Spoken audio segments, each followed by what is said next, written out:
randonnée animation à Montagna était proposée le 7 août. La municipalité de Villars, Colmar proposait aux amoureux de la randonnée festive de découvrir cet itinéraire dédié au pastoralisme. Départ des hostilités 9h30, avec un rassemblement sur le parking de l'Oratoire avant le hameau de chasse.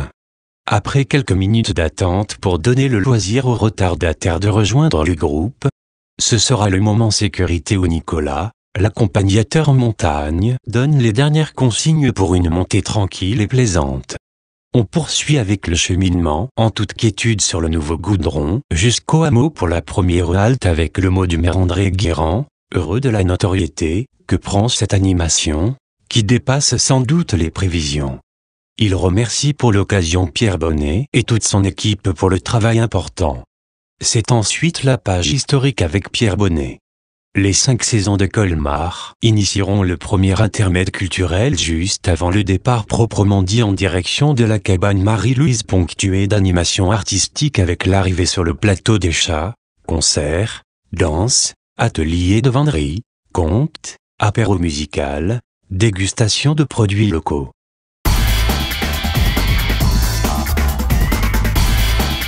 Revient à moi l'honneur d'ouvrir les discours. Bon, moi je vous remercie d'être là aujourd'hui pour cette nouvelle manifestation à Montagna. Vous savez que le thème c'est le pastoralisme. Je pense que si vous êtes là, c'est parce que vous aimez la nature et puis les troupeaux en montagne. Voilà, alors bon, je crois qu'on est même plus que ce qu'on osait espérer. Bon, tout se passera bien, j'en suis sûr.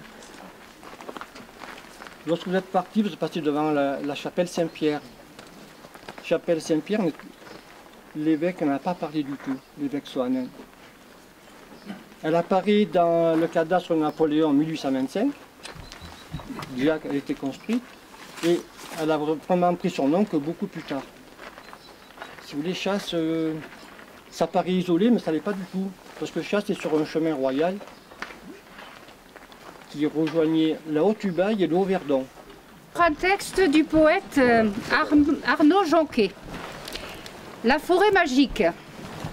Viens, marchons d'un pas vif dans la forêt profonde. Humons cette fraîcheur humide du matin. Suivons le clair sentier qui monte et vagabonde parmi les fûts puissants des odorants sapins.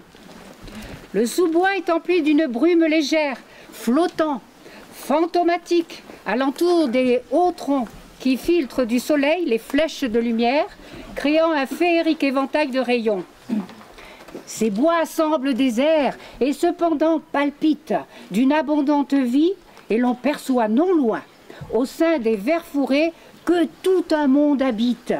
Le poids de longs regards d'invisibles témoins.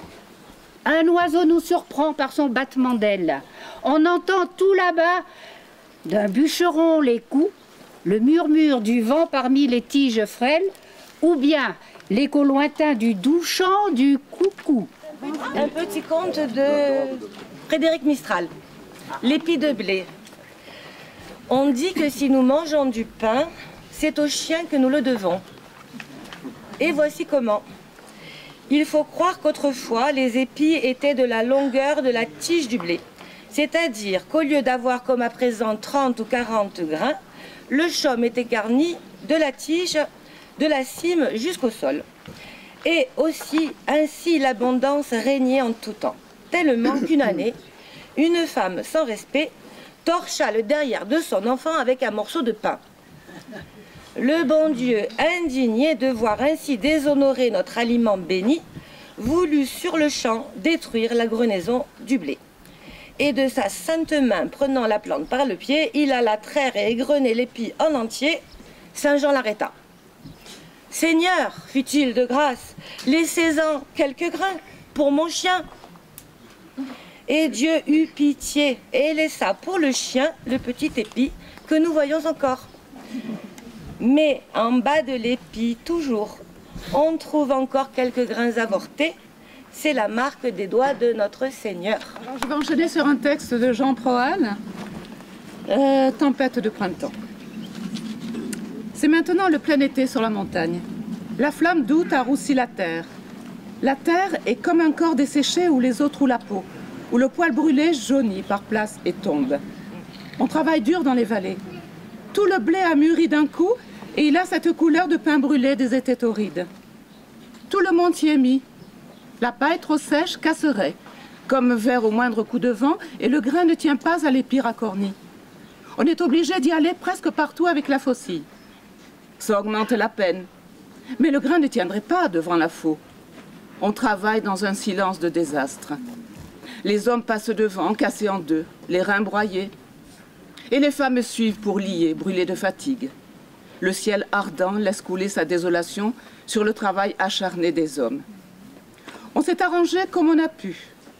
On a embauché un Italien pour le blé, mais il est parti au bout de 2 jours, se sentant devenir fou, comme il l'a dit, dans cette maison où tourne le malheur. Les billets bleus de la lavande durent encore. Avec ça, on est maître partout. Et puis, ces fameux, un ramier ou un levreau cuit entre 2 pierres sur un lit de braise de genévrier. On ne s'occupe pas d'un lit quand c'est l'été et qu'on a le tonnerre de Dieu au ventre. Et les granges des environs sont là pour un coup quand le temps menace. J'ai presque fini. Les belles siestes à la fraîcheur obscure du bois, tandis que la terre tremble de chaleur et que le bleu du ciel vire au blanc. Tandis que là-bas, dans les champs de blé, les hommes suent des larmes de sang et se redressent parfois pour essuyer d'un revers de main leurs yeux brûlés. Et les belles nuits, les nuits où la terre respire du profond de ses eaux.